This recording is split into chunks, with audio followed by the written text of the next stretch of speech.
जय हिंद दोस्तों, स्वागत करता हूं अपने YouTube channel target for exam by Khan में। आशा करता हूं कि आप सब लोग अच्छे होंगे। जीएस का पॉलिटी की एक नए टॉपिक का शुरुआत करते हैं। आज का हमारा टॉपिक है राज्य के नीति निर्देशक सिद्धांत। ठीक, आइए देखते हैं हम लोग। नीति निर्देशक तत्वों की अवधारणा आयरलैंड के संविधान से लिया गया है। ठीक है, जो नीति निर्देशक सिद्धांत कहाँ से लिया गया? आयरलैंड के संविधान से लिया गया है।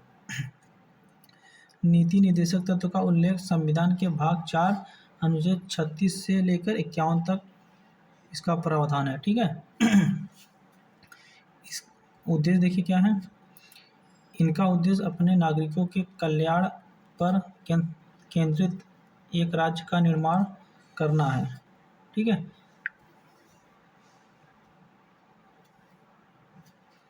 सामाजिक और आर्थिक न्याय। समाज और अर्थव्यवस्था में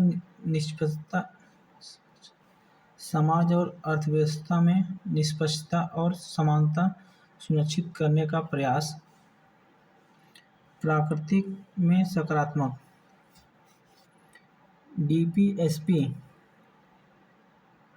को राज्य के लिए एक सकारात्मक दिशा निर्देश के रूप में तैयार किया गया है।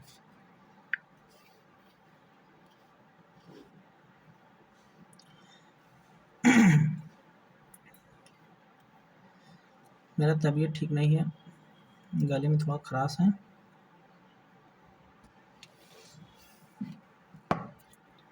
आइए देखते हैं आगे। लागू करने योग्य नहीं है, यह परिवर्तनीय नहीं है। ठीक है, मौलिक अधिकार के विपरीत डीपीएसपी को अदालत में कानूनी रूप से लागू नहीं किया जा सकता। ठीक है, कहने का मतलब ये मौलिक अधिकार के विपरीत डीपीएसपी को अदालत में लागू नहीं किया जा सकता। अनोखी विशेषता क्या है?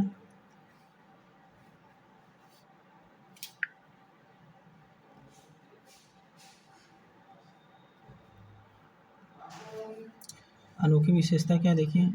बी.आर. अम्बेडकर ने डीपीएसपी को संविधान की एक अनूठी विशेषता बताया। ठीक है, कौन सी विशेषता होता है? अनूठी विशेषता। संविधान की आत्मा। जी ऑस्टिन ने डीपीएसपी को संविधान की आत्मा कहा। ठीक है, संविधान की आत्मा किसने कहा? डीबी ऑस्टिन ने।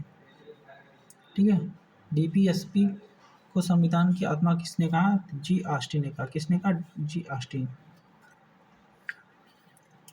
आगे देखते हैं।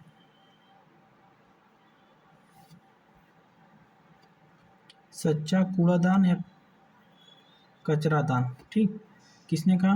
टी कृष्ण अम्माचारी ने विनोदपूर्वक डीपीएसपी को सच्चा कूड़ादान या कचरादान कहा। ठीक है, सच्चा कूड़ादान और कचरादान किसने कहा? टी कृष्णमाचारी ने। बैंक की सुविधा पर एक चेक, यह किसने कहा? केटी साहब ने डीपीएसपी की तुलना एक चेक से जिसका भुगतान बैंक सरकार अपनी सुविधा अनुसार कर सकती है। ठीक है, यानी डीपीएसपी को बैंक की सुविधा का चेक किसने कहा? केटी शाह ने कहा। आगे देखिए। लक्ष्यों और आकांक्षाओं का घोषणा पत्र, ये किसने कहा? केसी वेयर ने डीपीएसपी को लक्ष्य और आकांक्षाओं का घोषणा पत्र कहा। ठीक है, देखिए लक्ष्य और आकांक्षाओं का घोषणा पत्र डीपीएसपी को किसने कहा? केसी हेयर्स ने कहा। डीपीएसपी का वर्गीकरण 3 भागों में किया गया है। ठीक है, कौन कौन सा भाग है आगे देखते हैं हम लोग।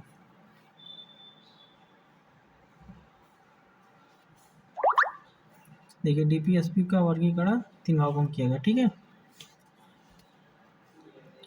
आर्थिक एवं सामाजिक सिद्धांत अनुच्छेद 38, 39, 41, 42, 43, 43 है। ठीक, कहने का मतलब जो आर्थिक सामाजिक सिद्धांत अनुच्छेद 38, 39, 41, 42, 43 और 43 ए है। ठीक, गांधीवादी सिद्धांत अनुच्छेद कितना है? अनुच्छेद 40, 43, 43 बी, 46, 47 है। उदारवादी सिद्धांत अनुच्छेद कितना है? 44, 45, 48, 48 ए, 49, 50, 51। ठीक है, ये उदारवादी अनुच्छेद का सिद्धांत है। ठीक, और गांधीवादी सिद्धांत बता ही दिया हूँ। उदारवादी सिद्धांत अनुच्छेद इतना से इतना तक है। अनुच्छेद 36 राज्य की परिभाषा। ठीक है, राज्य की परिभाषा संविधान के अनुच्छेद 12 भाग 3 के तहत समान ही है। ठीक, कहने का मतलब है जो अनुच्छेद 12 था आपका, उसमें भी राज्य की परिभाषा बताई गई थी। अनुच्छेद 36 में भी राज्य की परिभाषा बताई गई है। ठीक है, ये भाग 3 है। ठीक, जो बताया गया था 12 में वही चीज़ आपको 36 में भी मिलेगा।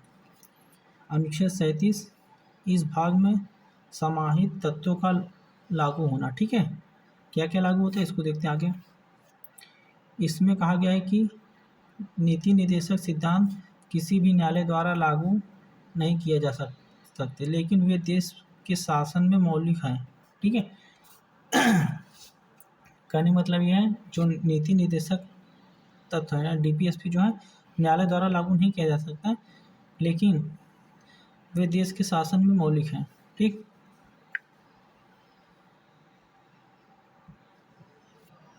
आगे देखिए। अनुच्छेद 38 राज्य लोक कल्याण की अभिवृद्धि के लिए व्यवस्था बनाएगा। ठीक है, कहने मतलब खंड एक क्या है आपका, राज्य एक ऐसी सामाजिक व्यवस्था सुनिश्चित करेगा करके लोगों के कल्याण को बढ़ावा देने का प्रयास करेगा जो आय, स्थिति, सुविधाओं और अवसरों में समानताओं को न्यूनतम करेगी तथा सामाजिक, आर्थिक और राजनीतिक न्याय सुनिश्चित करे। ठीक है, खंड बी क्या कहता है, यानी 1978 ईस्वी में 44वें संविधान संशोधन द्वारा जोड़ा गया का उद्देश्य आय में असमानताओं को कम करना। ठीक है, कहने मतलब जो 44वां संविधान संशोधन था ये आय के उद्देश्य, ये जो आय थे आपके उसमें असमानताओं को कम करना था। ठीक,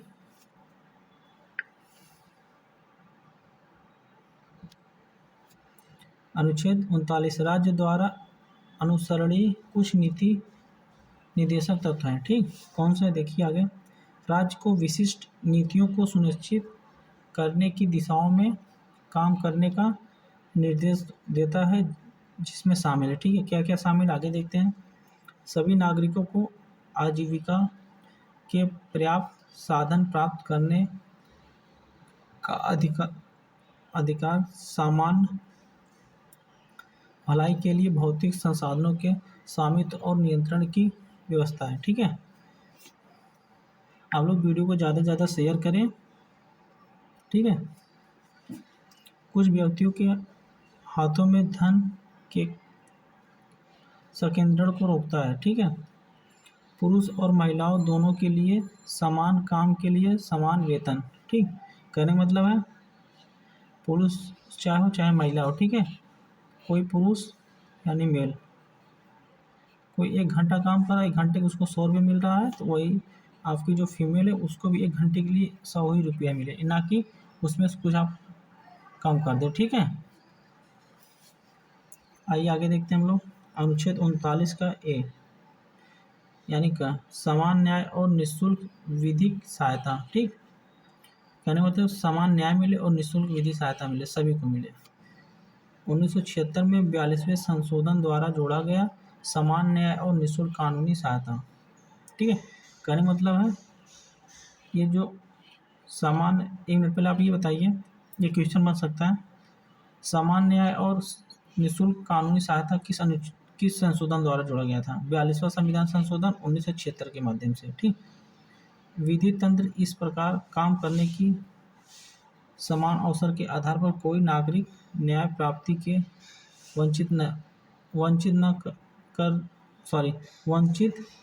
न रहे जाए। ठीक है, कहने का मतलब ये है, आगे देखते हैं, रुकिए 1 मिनट।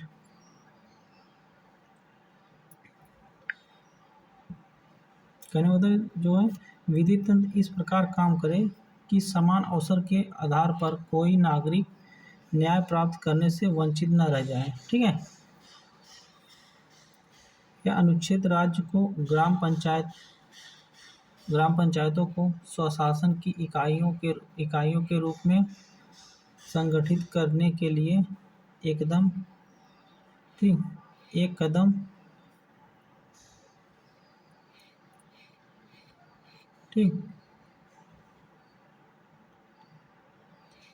उठाने का निर्देश देता है। आइए आगे बढ़ते हैं।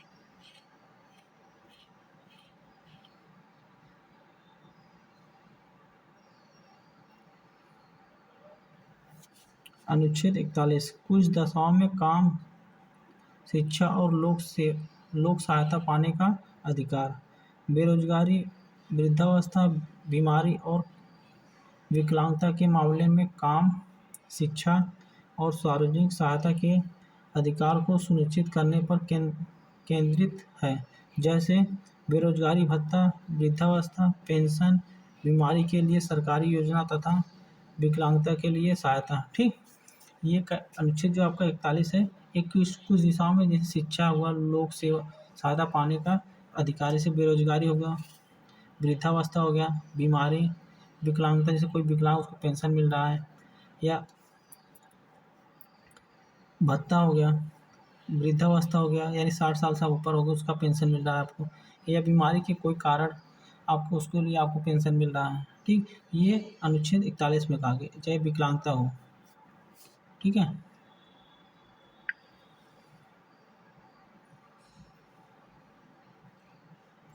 अनुच्छेद 42 काम की न्याय संगत तथा मानवोचित दशाओं तथा प्रसूति सहायता। ठीक। कहने मतलब है मानवोचित दशाओं तथा प्रसूति सहायता का उपबंध। यह अनुच्छेद राज्य को काम की न्याय संगत और मानवीय स्थिति सुनिश्चित करने तथा मातृत्व राहत प्रदान करने का निर्देश देता है। ठीक है। जिसमें स्वच्छ स्थान, हवा, पानी शामिल है तथा 6 महीने के लिए मातृत्व राहत और 15 दिन के लिए पितृत्व राहत शामिल है। ठीक है। अनुच्छेद 43 कामगारों के लिए निर्वाह, मजदूरी एवं कुटीर उद्योगों की प्रोत्साहन, जैसे सभी श्रमिकों के लिए जीविका, मजदूरी और सभ्य जीवन स्तर सुनिश्चित करने पर ध्यान केंद्रित है। इसमें ग्रामीण क्षेत्रों में कुटीर उद्योगों को बढ़ावा देने पर भी जोर दिया गया जिसमें शामिल है। ठीक है। देखिए जैसे क्या है, कालीन बुनाई, मिट्टी के बर्तन, कागज बनाना, बांस का काम। ठीक।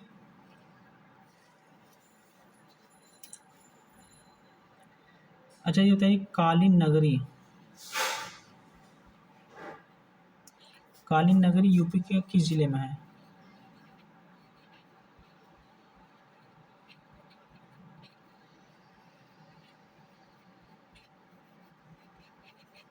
बता सकते हैं?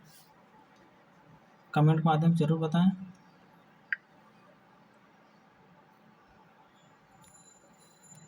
इस अनुच्छेद का उद्देश्य श्रमिकों को समय पर प्राप्त भोजन और अन्य जरूरी आवश्यकताएं प्रदान करना। ठीक है। अनुच्छेद 43(1) यानी 43(1) उद्योगों के प्रबंधन में कर्मकारों का भाग लेना। ठीक। यह अधिनियम उद्योगों के प्रबंधन में श्रमिकों की भागीदारी से संबंधित है। यह अनुच्छेद 42वें संविधान संशोधन 1976 द्वारा जोड़ा गया। अनुच्छेद 43(b) सहकारी समिति के प्रबंधन, प्रचालन तथा नियंत्रण। राज्य सहकारी समिति के स्वैच्छिक गठन, स्वायत्त कार्यप्रणाली, लोकतांत्रिक नियंत्रण और पेशेवर प्रबंधन को बढ़ावा देता है। ठीक है। आगे देखिए,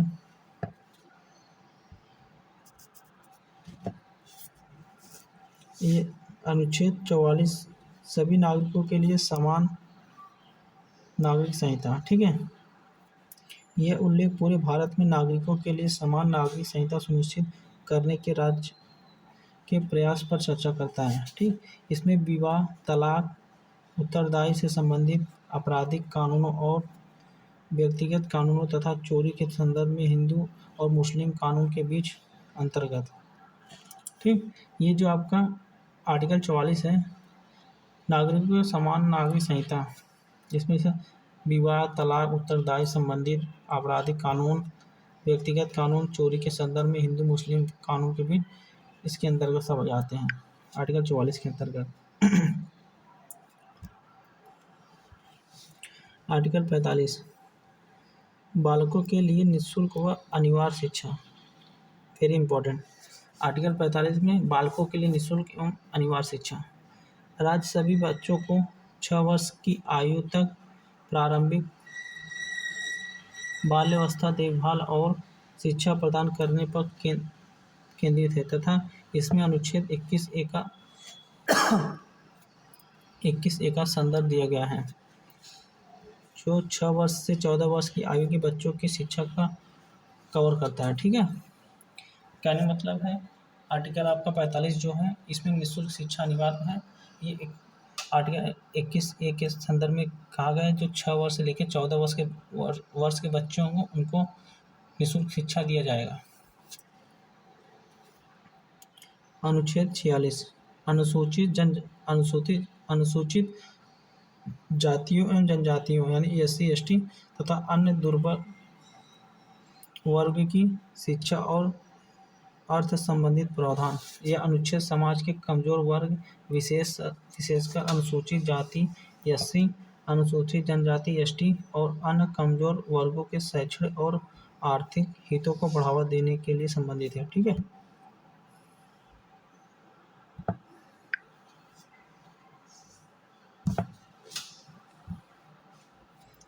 आर्टिकल 47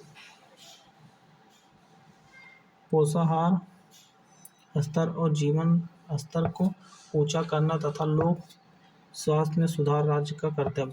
पोषण के स्तर पर और जीवन स्तर को बढ़ाना तथा सार्वजनिक स्वास्थ्य में सुधार करना है। इसमें नशीली पेय पदार्थ और दशाओं में सेवन पर भी प्रतिबंध लगाया गया है, जीवनदायक दवाओं को छोड़कर, ठीक। कहने का मतलब ये आर्टिकल जो 47 आपका है, इसमें जो नशीली पदार्थ और दवाओं को सेवन पर प्रतिबंध लगाएगा, ठीक। और जो जीवनदायक यानी जीवन के लिए जो दवाएं हैं उसको छोड़ दें।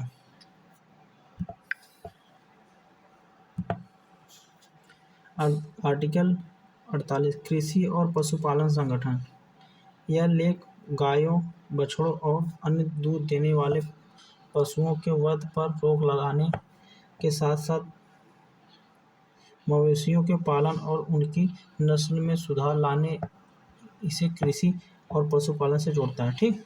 आर्टिकल 48 आपका क्या है, जैसे जो गाय है, बछड़े हैं, ठीक है, भैंस है, जो दुधारू पशु हैं, उसके पशु पर वध किया जा रहा है, ठीक है, उन पर रोक लगाने के लिए ये कानून बनाया गया है।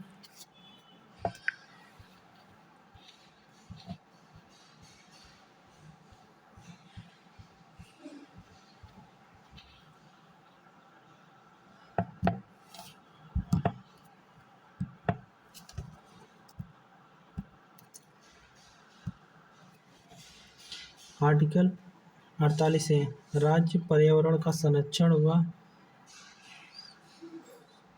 संवर्धन तथा वन एवं वन जीवों की रक्षा का प्रयास करेगा।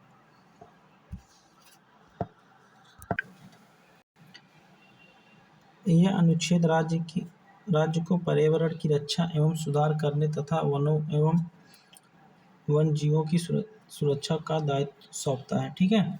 जैसे पर्यावरण संरक्षण अधिनियम, पर्यावरण एक्ट 1986, वन्यजीव एक्ट यानी वन्यजीव संरक्षण अधिनियम 1972, वन संरक्षण अधिनियम 1980, ठीक। ये वेरी इंपॉर्टेंट है, ठीक है।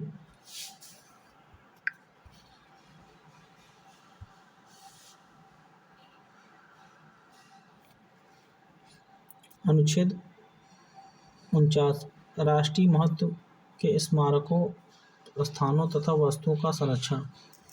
यह अनुच्छेद राज्य को कलात्मक एवं ऐतिहासिक महत्व के स्मारकों और स्थानों की सुरक्षा करने का निर्देश देता है। ठीक है, कहने मतलब आपका अनुच्छेद 49 जो है, जैसे कोई राष्ट्रीय स्मारक हो गया, स्थान हो गया, जैसे राष्ट्रीय स्मारक ताजमहल हो गया, दिल्ली का लाल किला हो गया, ठीक, ये सब जो है आपके राष्ट्रीय चीज़ें। ठीक है, इसको नुकसान पहुंचाना यानी भारत के संप्रभुता को नुकसान पहुंचाना, ठीक, यानी भारत की सम्मान को नुकसान पहुंचाना, इस सबको आप नुकसान नहीं पहुंचा सकते। ठीक है।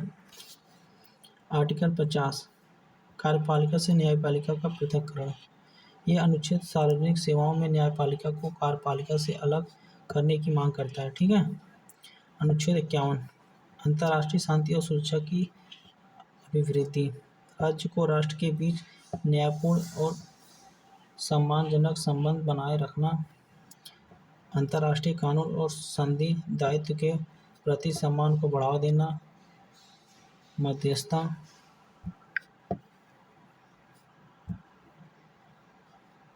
द्वारा अंतर्राष्ट्रीय विवादों में निपटारे को प्रोत्साहित करते हुए अंतर्राष्ट्रीय शांति और सुरक्षा स्थापित करने का प्रयास करना चाहिए। ठीक।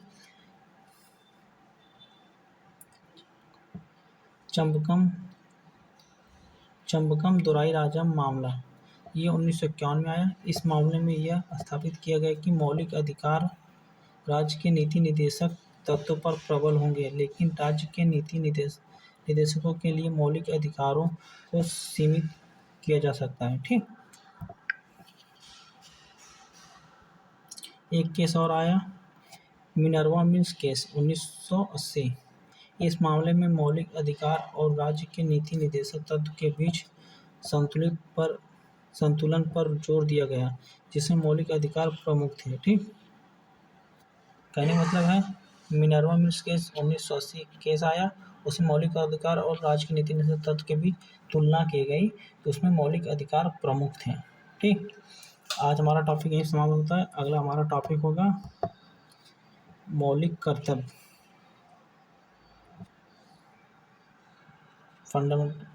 मौलिक कर्तव्य। ठीक।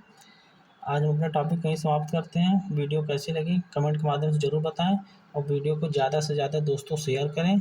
ठीक। देखिए, आप लोग शेयर नहीं कर रहे हैं, हम इतना मेहनत करते हैं, आप लोग कम से कम इस वीडियो को ज़्यादा से ज़्यादा शेयर करें ताकि हर लोगों तक पहुँचे। ठीक। जो बच्चे जीएस सुधा पॉलिटी की बुक नहीं परचेस कर पाए, कम से कम इन्हीं के माध्यम से वो अपना तैयारी जारी कर सकें। और आप लोग जानते हैं कि नबी सर ने खुद बताया था कि ये बुक हर उपयोगी परीक्षाओं के लिए जिसमें जीएस आता है, सभी के लिए बेस्ट बुक है। ठीक। आइए अपने शब्दों को यहीं पे विराम देते हैं। धन्यवाद।